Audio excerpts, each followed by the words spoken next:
الله أكبر الله أكبر الله أكبر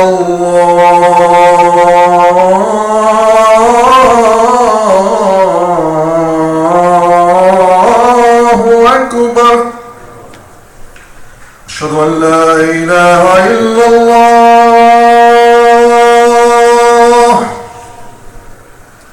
أشهد أن لا إله إلا الله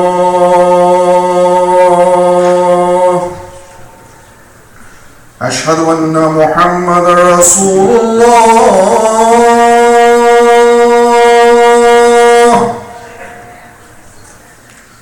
أشهد أن محمدا رسول الله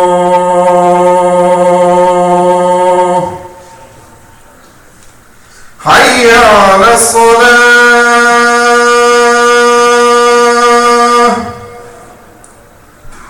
حي على الصلاة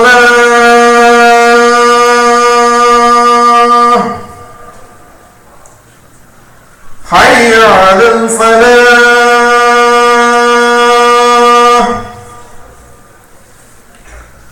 حي على الفلاح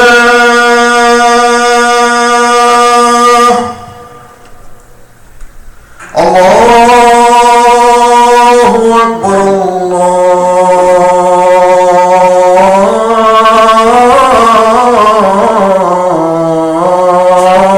الله أكبر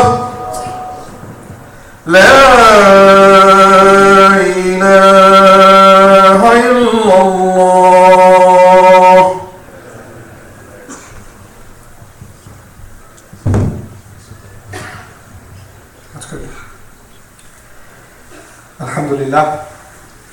الحمد لله الذي أنزل على عبده الكتاب ولم يجعل له عوجا والحمد لله الذي لم يتخذ ولدا ولم يكن له شريك في الملك ولم يكن له ولي من الذل وكبره تكبيرا والحمد لله الذي نحمده ونستعينه ونستغفره ونؤمن به ونتوكل عليه ونعوذ به من شرور أنفسنا ومن سيئات أعمالنا من يهده الله فلا مضل له ومن يضلل فلا هادي له ونشهد أن لا إله إلا الله وحده لا شريك له ونشهد أن محمدا عبد الله ورسوله أرسله الله تعالى بالهدى ودين الحق ليظهره على الدين كله وكفى بالله شهيدا وصلى الله عليه وسلم تسليما كثيرا ثم أما بعد فإن أصدق الحديث كتاب الله وخير الهدي هدي محمد صلى الله عليه وسلم وإن شر الأمور محدثاتها وإن كل محدثة بدعة وكل بدعة ضلالة وكل ضلالة في النار. يقول سبحانه وتعالى في كتابه الكريم بعد أن نقول أعوذ بالله من الشيطان الرجيم الذين استجابوا لله والرسول من بعد ما أصابهم القرح للذين أحسنوا منهم واتقوا أجر عظيم. رب اشرح لي صدري ويسر لي أمري واحلل عقدة من لساني يفقهوا قولي آمين يا رب العالمين. There are times that this ummah goes through where things seem pretty bad. There are times when everything around us seems to be producing more and more and more depressing news. And the question that is asked in the Quran, Mata Nasrullah, when is the help of Allah coming, starts getting asked. As a matter of fact, every time you open up the news and it says news alert, the first thought that pretty much every Muslim has is, I hope it's not a Muslim. Because it's just one thing after another after another. And this situation has been escalating for some time. And it's not just escalating in the United States. Far worse has been escalating in Europe and Australia. Far worse has been escalating in even many parts of the Muslim world. Tensions are rising. And the situation for even just average Muslims that are just trying to live a normal life is becoming more and more and more difficult. More and more of you are put under a situation where you have to answer strange questions at work. Or you have to wonder about how your neighbors think about you. Or when you're standing in line at the grocery store, what people are perceiving you as, especially when you're boarding a plane, the fun looks that you get. Right? So it's not easy, but certainly there are people in the Ummah that have it much harder than we do. But it's not getting any easier for any of us. It's getting tougher and tougher and tougher. Not to mention the escalated political rhetoric that is, that the easy scapegoat has become Muslims for some time. And the events in the news and the media doesn't help. The events that occur at the hands of Muslims or allegedly Muslims, these things don't help our situation. I mean, they only make it worse and worse and worse. In light of all of that, it's important that not just that we rhetorically say that we have to go back to the Quran, but we have to go back to the Quran for particular reasons. One question is obviously, what do we do? What are we supposed to do? And too often people ask that question, what in the world are we supposed to do? But I'd argue today that actually if you study the Quran carefully, you'll find that before you learn what to do, you have to learn how to think. You have to learn how to think. The Quran's primary agenda, actually, its guidance, most of the time is not instructions. Most of the time, Quran is not telling you what to do, but actually how you should perceive things. أَفَلَا تَعْقِلُونَ is one of the most common criticisms in the Quran. Why don't you then think? Why don't you then analyze properly? So a lot of times it's not about just tell me what to do, but actually tell me how to think. And so this passage that I'm sharing with you, typically by the way in a khutbah, I like to share one ayah, maybe two ayahs. But I feel pertinent in this khutbah that I want to share with you an entire incident and quickly walk through a number of ayat which shaped the thinking of the Muslims who are going through an emergency situation. There are parallels to that with ourselves. The emergency situation I'm talking about is the Battle of Uhud. The first major conflict between the Muslims of Medina and Mecca was the Battle of Badr, which went overwhelmingly in the favor of the Muslims. As a matter of fact, 70 of the most prominent people of Quraysh, leaders of Quraysh, military personnel of Quraysh, were killed. So they suffered a major blow, and this was a huge morale boost for the Muslims. Allah talks about that exhaustively in the 8th surah, among other places. But then the second conflict takes place not too much later, and this is the Battle of Uhud. And in Uhud, things were going exactly as they were going in Badr. Muslims were winning, تَحُسُّونَهُمْ بِإِذْنِهِ. You were making them feel it. Allah literally uses the language, you were making the enemy feel it by Allah's permission. They were taking hits by you. حَتَّى إِذَا فَشِلْتُمْ, until you loosened up in your discipline.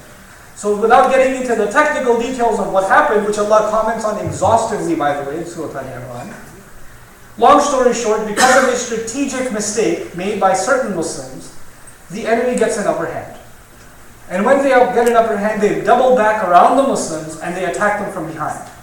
And when they do, the Muslims were not ready. And so there's absolute pandemonium and chaos. The Muslims are being slaughtered left and right. The Messenger of Allah ﷺ has actually been knocked out. And he's lying on the ground, and the rumor spreads that he's actually been killed.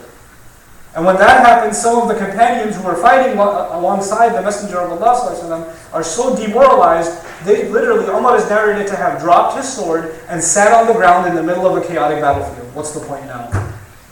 He was that overwhelmed.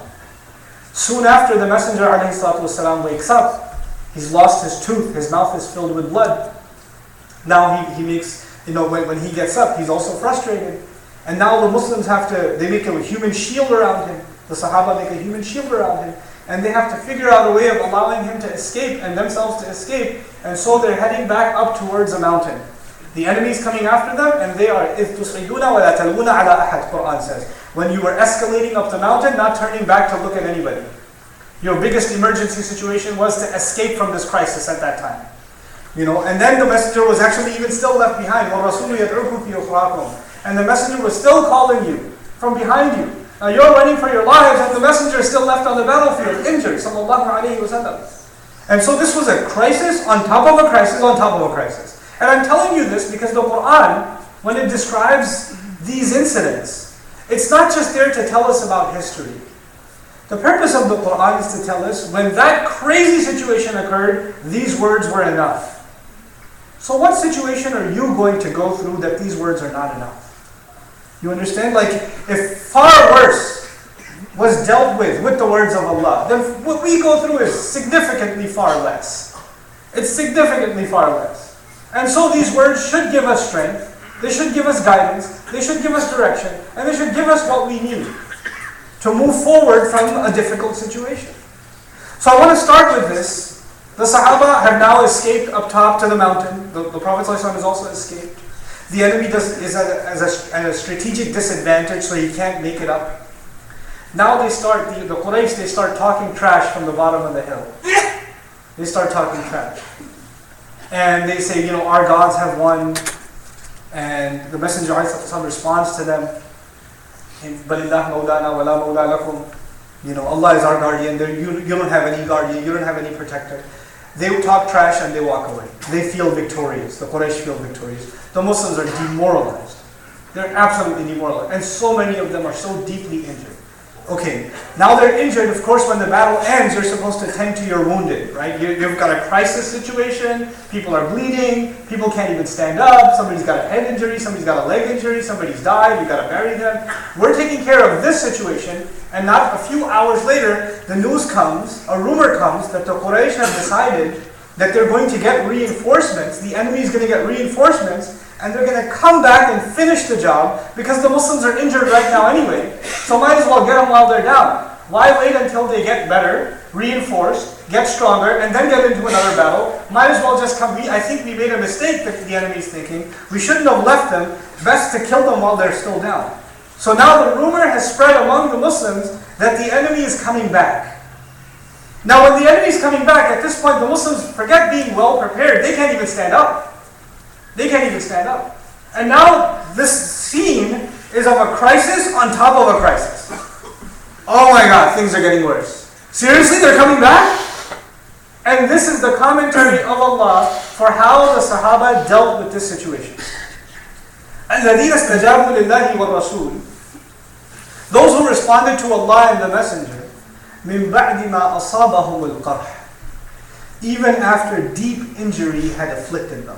The word jarh in Arabic is injury. Qarh is actually argued to be an injury that gashes, cuts through your flesh and gets into your bone. So Allah says, when the Muslims were cut deep to the bone, and they still got up and decided to respond to Allah and the Messenger sallallahu alaihi wasallam. You have to imagine the image of a soldier standing up. He can't even, he's bleeding. He can't even get the spear out of his leg, and he's still trying to stand up and I'm ready to go. What hope does he have to accomplish anything on the battlefield? The only thing he's shown is heart. That's all he's shown. He's literally got no military capability left. He's incapable.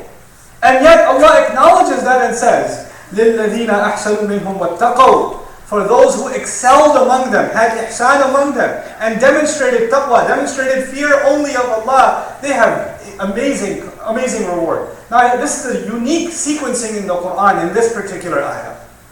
Taqwa is actually the beginning stage. You develop your taqwa. When you develop your taqwa, you get iman, you get faith. Then you increase your taqwa. And when your taqwa increases, eventually you reach the state of ihsan. Ihsan is excellence, the highest level. This ayah is unique in its order because Allah mentions the excellence first and the taqwa second. The order typically is, first you have taqwa, and as your taqwa increases, you make it all the way to ihsan, to excellence. But he starts with excellence, and what is the purpose? There's many things that's been said about this remarkable phrasing. I'll share one of them with you.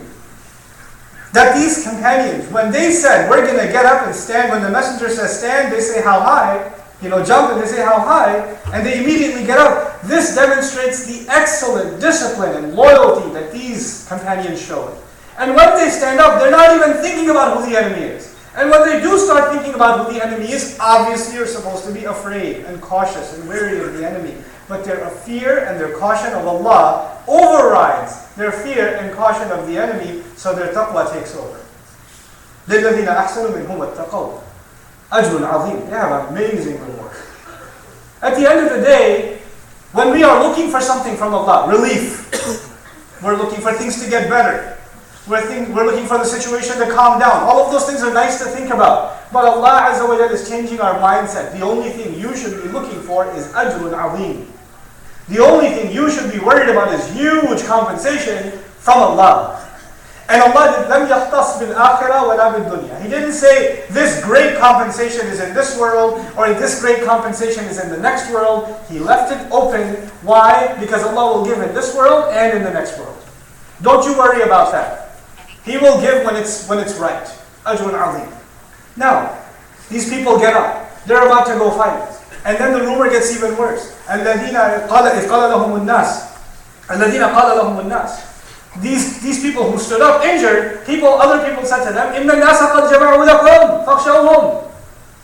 People have gathered all around against you, man. Everybody's after you. You should be afraid of these people.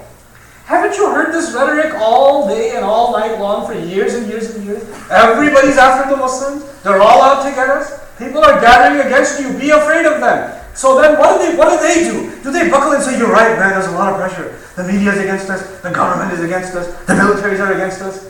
This is against us, that against us. No. فَزَادَهُمْ إِيمَانًا. When they heard that all the people are against them, it only increased them more in their faith. وَقَالُوا حَسْبُنَا اللَّهُ. And they responded, Allah is enough. Allah is enough for us. وَنِعْمَ الْوَكِيلُ. And how amazing He is at taking care of situations. Our situations, the formal English translation is how excellent a disposer of affairs. I don't think any teenager talks like this. I don't think I've ever heard any 16-year-old say how excellent a disposer of affairs Allah is. Basically what the ayah is saying is Allah's going to take care of our business. And He's awesome at it.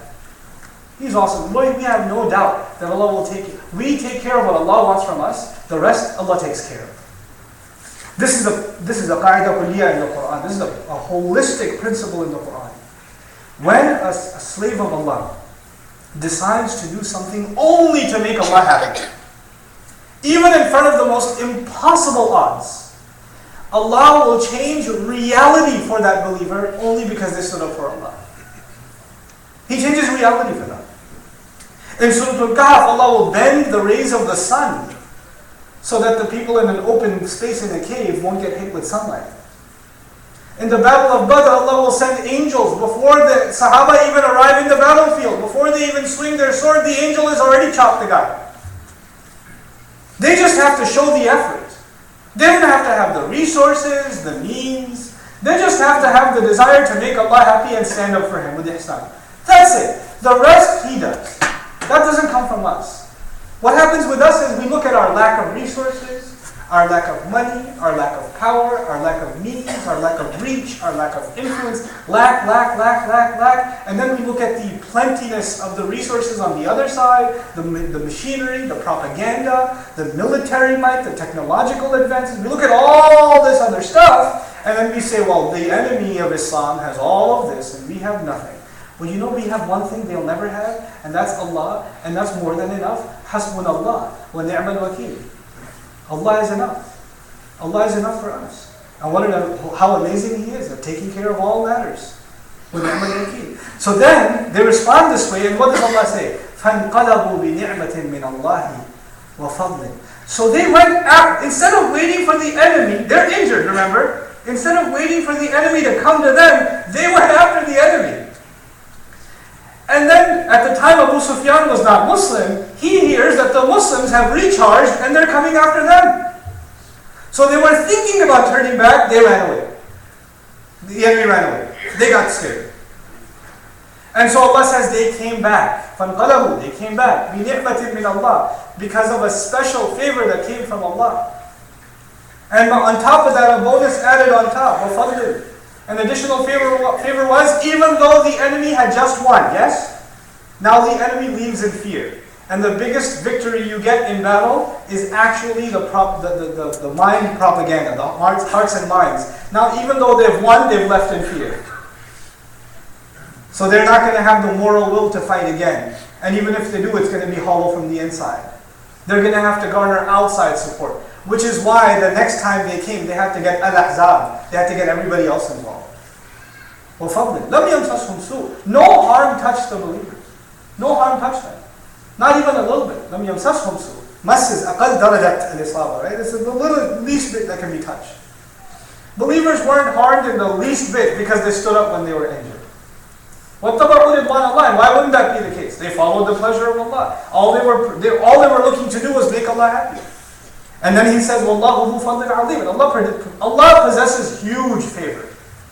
In other words, Allah will give you favor that you can't imagine, and He will only give it to you when He sees in you and me that we're only interested in making Him happy. Now let's stop here for a second. What does that mean for us before I finish this? When we get under pressure, when the Muslims are being asked all kinds of crazy questions, all of a sudden everybody becomes interested in da'wah. But not da'wah for the sake of Allah. I would argue it becomes for many people da'wah for the sake of PR. We just have to let everybody know we're not that bad. We're not crazy. We should do an open house for them and let them know that we're not cannibals. And we're not insane. And we don't hate women. And we're not carrying explosives. And we're not doing this and we're not doing that. So that they are at ease with us.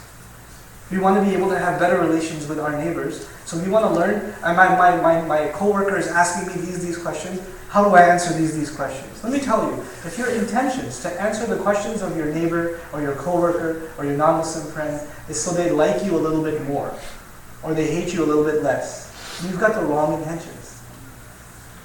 The only reason we should be sharing the word of Allah is because it's the word of Allah. Not to please anybody. Making people happy is a goal you'll never achieve. You can't even make your mother happy. You can't even make your mother-in-law is maybe more impossible. You know? You can't make anybody happy. Forget these people. They're not going to be happy with you. And there's a group among them, they will always ask questions, and no matter how many times you answer, they'll still be unhappy. Allah said, they're never going to be happy with you. There's a group among them, you're barking up the wrong tree. Learn your deen, love to explain your deen, talk about your deen, but don't talk about it for PR. Don't talk about it for that. Don't talk about it so that your relationships with them are better. No. Talk about your deen because your master, your Rabb, asked you to share this beautiful deen. Your messenger, sallallahu alaihi wasallam, gave you the inspiration, فَلْيُبَلِّغْ شَاهِدُ الْغَائِبِ. The one who's here should tell the one who's not here. That's why you should share your religion. Sure.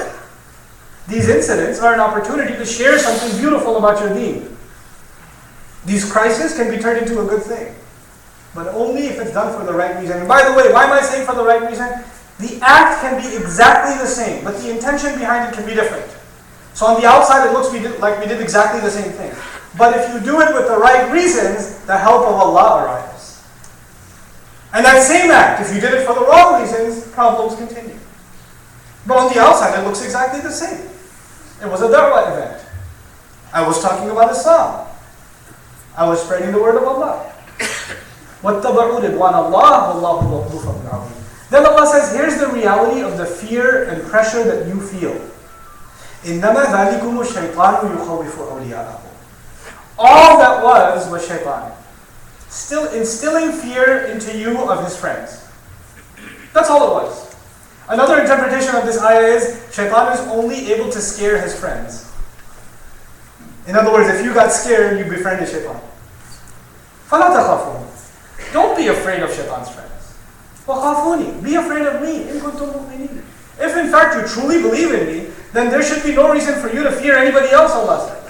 خَافُونِ إِن كُنتُم مُؤْمِنِينَ. Then, وَلَا يَحْزُنْكَ الَّذِينَ يُسَارِعُونَ فِي الْكُفْرِ. This ayah we should literally, you know how people have like big giant art pieces in their homes, Ayatul Kursi, or they have like a picture of the Kaaba or something, or they have Surah Al-Ikhlas, Surah Al-Asr. I say nowadays this is the ayah we should poster in our homes and just stare at. وَلَا يَحْزُنْكَ الَّذِينَ يُسَارِعُونَ فِي الْكُفْرِ إِنَّهُمْ لَنْ يَضُرُّوا اللَّهَ شَيْئًا.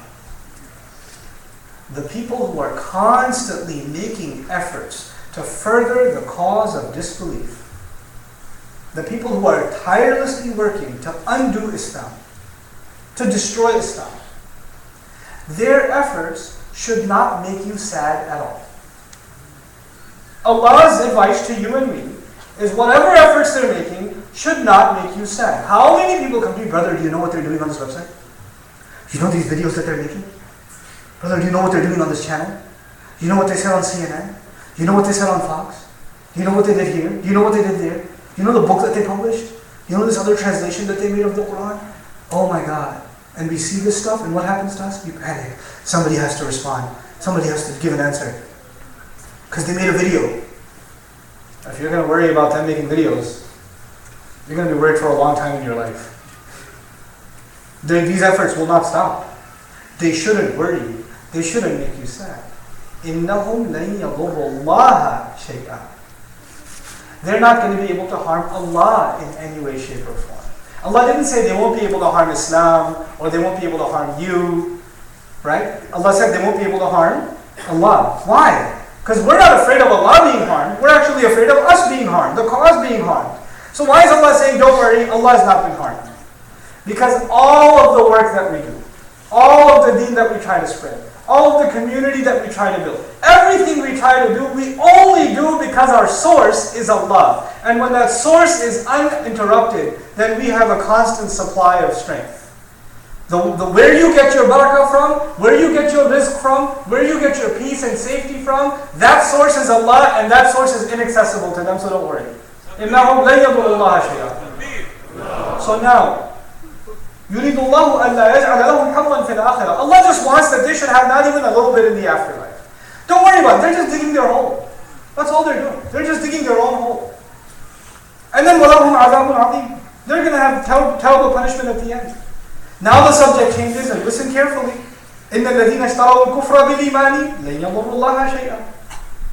The people who have sold their faith out, and they've sold it for disbelief. When pressure rises on the Muslims, sometimes people say this whole Islam thing is way too hard. Everybody hates us. I don't want to be looked at as a Muslim anymore. I don't want to act Muslim anymore. I don't want to pray in front of people anymore. I can't deal with this anymore. And she was a devout Muslimah. It was a devout Muslim, but the hijab came off, and the prayer stopped, and they changed their name, or don't like to tell people that they're Muslim, and slowly but surely they start giving up their religion because they think the pressure is too high. I can't deal with the pressure. Allah says people who've sold off their faith for disbelief, they haven't harmed Allah at all either. Don't worry, Allah didn't need them. People that walked away from this religion, they, as Allah will describe a little bit later, they were like dirt on clean clothes. They were meant to be washed off. You just weren't good enough for Islam. It's not that Islam wasn't good enough for you. You weren't good enough for Islam. وَلَهُمْ عَذَابٌ أَلِيمٌ. And they'll have painful punishment. Don't worry about it. Don't be demoralized because somebody left Islam. Don't do that. Don't be worried about the people from the outside that attack, and don't worry about the people from the inside that walk away. Don't let that get to you. وَلَا يَحْسَبَنَّ الَّذِينَ كَفَرُوا. Now they are all together. The الَّذِينَ كَفَرُوا, those who disbelieve, now are two groups. Those who have always been attacking Islam, and those who walked away from Islam and became disbelievers. Allah says, let not those who disbelieve ever dare imagine for a moment لا يحسبن الذين كفروا أنما نملي لهم أو أنما نملي لهم خير لأنفسهم. That the extension that we've given them, the resources that we've given them, the opportunities that we've given them, the power that we've given them is good for them. Muslims ask, why do these people have all this money? Why do these people have all these resources? Why did Allah give them this, and this so they can hurt Islam? We start asking that question. Allah answers that question and says, let them never imagine for a single moment that the resources that they have been given by extension, and nuli lahum yani zadahum fazad. He increased them and gave them more and more and more and more. Money pours in and pours in and pours in. Imagine the amount of money, for example, that goes into da'wah efforts in the United States, from masajid, da'wah groups, 800 numbers, websites, whatever, all put together, compared to like one church group in the South. Like $10, $20 million a year. Into not Christian campaigns, anti-Islam campaigns. There's no comparison. There's no comparison. And Allah says, don't you ever think that that's good for them. إِنَّمَا نُرِيدُهُمْ لِيَزْدَادُوا إِثْمًا. I would only give them extra extension, give them more resources so they can earn even more sin. They can increase in sin. They can enhance themselves in even more trouble with Allah. And then at the end of it all, وَلَهُمْ عَذَابٌ مُهِينٌ. Very powerful. They'll have humiliating punishment. All of their efforts were there to try to humiliate Islam. And جَزَاءٌ مِنْ جِنْسِ الْعَمَلِ. The compensation should be in accordance with the crime. If they were trying to humiliate Allah and His Messenger and this deen, then they will have humiliating punishment. وَلَهُمْ عَذَابٌ. You don't have to worry. What's the bottom line up until now? Relax. You have work to do. Don't be distracted. Don't be distracted by the efforts of these people. You don't have to impress anyone else. Just impress Allah, and that's it. Then your job is done. Allah will take care of the rest. That is the attitude, the positive attitude that is ingrained in the hearts of Sahaba as they're bleeding. As they're bleeding. They know they're going to die if they walk forward. And yet they have the most positive of attitudes. And we don't have 1,000th of what they go through, and we get depressed. We don't have any optimism like, oh man, the situation. Inna lillahi wa inna ilayhi raji'un. What's wrong with you? What Quran do you believe in? And so I come to this last ayah that I want to share with you. 2 ayat. I promise I'll be done very soon. ما كان الله ليذر المؤمنين على ما أنتم عليه. Scary ayah. So listen to this carefully. Allah will not leave believers alone. Forget the kuffar leaving believers alone. Allah will not leave the believers alone in the state that you guys are in. على ما أنتم عليه. حتى يميز الخبيث من الطيب. Until He can tell the filthy from the good. He will give you a hard time, then He will give you a harder time, then He will give you a harder time, because He wants to see who is purely there for the sake of Allah and who gets rattled and walks away. He wants to see the strong, and you cannot find the strong until they're tested. So He'll keep testing until He can tell who's filthy and who's good. حتى يميز الخبيث من الطيب. Subhanallah. So know that the troubles that we're going through, perhaps this is Allah's way of doing the laundry of the Ummah. This is the way of Allah cleaning this Ummah up. Checking you and me and everybody else. Where we stand.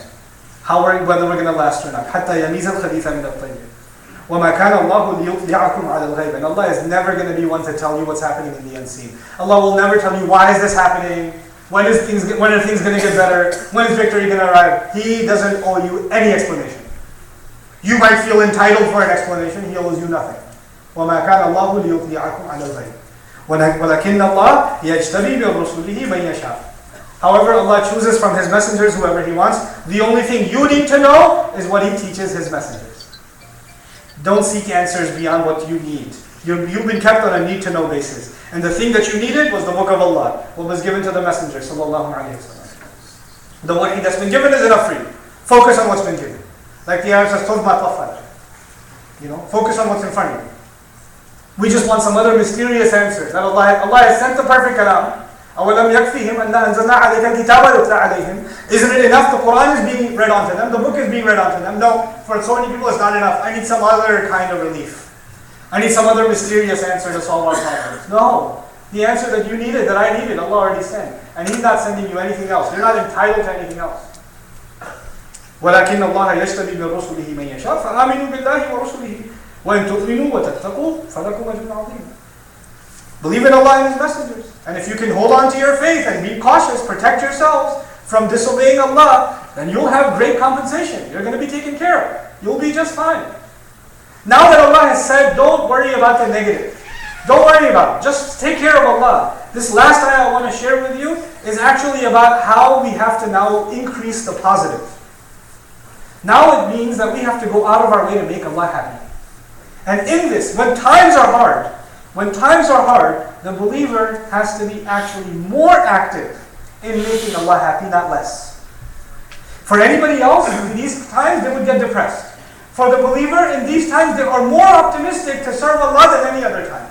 They are more charitable, they are more diligent in their worship, they are more sincere, they make more voluntary efforts, they do more and more and more than they've ever done before because times are tough.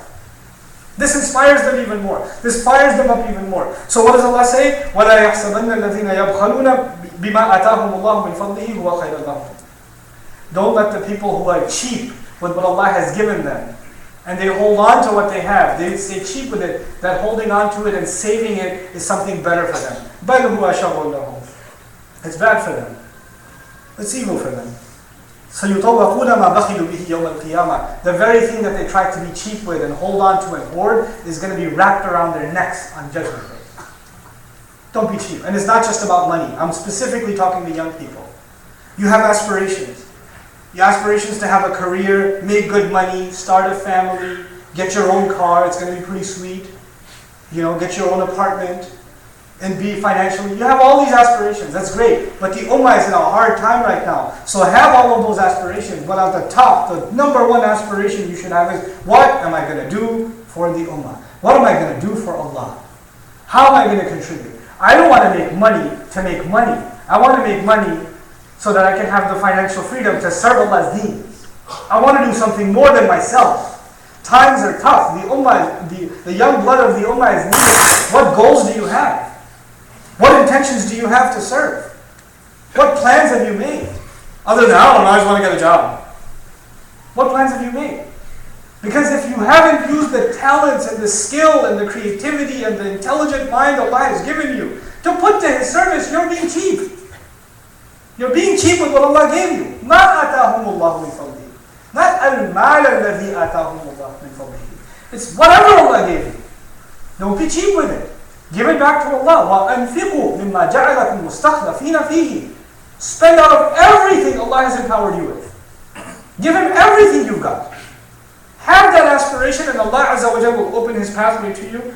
And Allah says at the end, وَلِلَّهِ مِيرَاثُ السَّمَاوَاتِ وَالْأَرْضِ وَاللَّهُ بِمَا تَعْمَلُونَ خَبِيرٌ. At the end of the day, the inheritance of all the skies and the earth belongs to Allah. What is it that you're going to get that you're going to hold on to? What car is it that you're going to get buried with? What furniture is going to go with you in your grave? What big screen TV? Where's this stuff going to go? You're going to go into the earth and all of this is going to be left behind and somebody else will inherit it. And they'll die and somebody else will inherit it. Eventually that car will be in the junkyard. Eventually that nice big screen TV that you paid top dollar for will be some recycling facility. That's where it's going to be. And at the end of it all, the entire skies and the earth are going to be inherited by Allah Himself. That's the reality of all the things around you. And you yourself, I myself, are going to be inherited by Allah. Allah is letting us walk around on this earth. So make these few years that you have on this earth count for something. And don't waste your time being overwhelmed with negativity. People of the book of Allah don't have that kind of time. Every time you and I stand in salah, I end with this. Every time you and I stand in salah, we don't pray except we recite Fatiha. And when we recite Fatiha, we begin with the positive, Alhamdulillah. You cannot say Alhamdulillah and not be positive. You have to think about things to be grateful for, to be optimistic about. And if you can't think that, you don't even understand Alhamdulillah, how's the rest of salah going to go? May Allah Azza wa Jal truly make us a people of positive attitude. And may Allah Azza wa Jal make us of those that are inspired in tough times to do even more good than we've ever done before. And may Allah Azza wa Jal, as a result, pour His help and His blessings and His mercy and His guidance upon this ummah and upon all of humanity. Barakallahu li wa lakum fil Qur'an al-Hakim wa nafa'ani wa iyyakum bil ayati wa dhikr al-Hakim. Assalamu alaikum.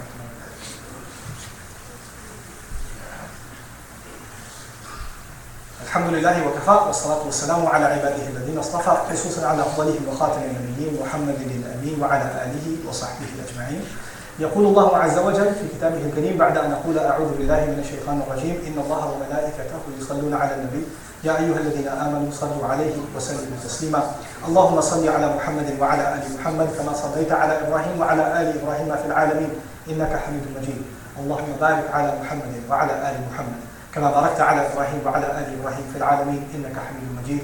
عباد الله رحمكم الله اتقوا الله إن الله يأمر بالعدل والإحسان وإيتاء ذي القربى وينهى عن الفحشاء والمنكر ولذكر الله أكبر والله يعلم ما تصنعون. أقم الصلاة إن الصلاة كانت على المؤمنين كتابا موقوتا.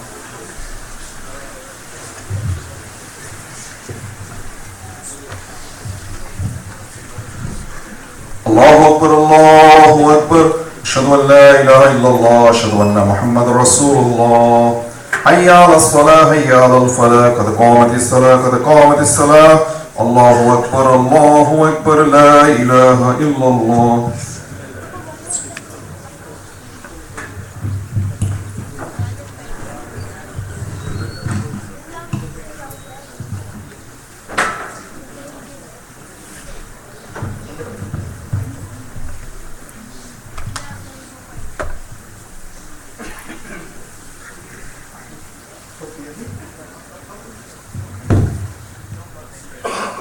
الله أكبر.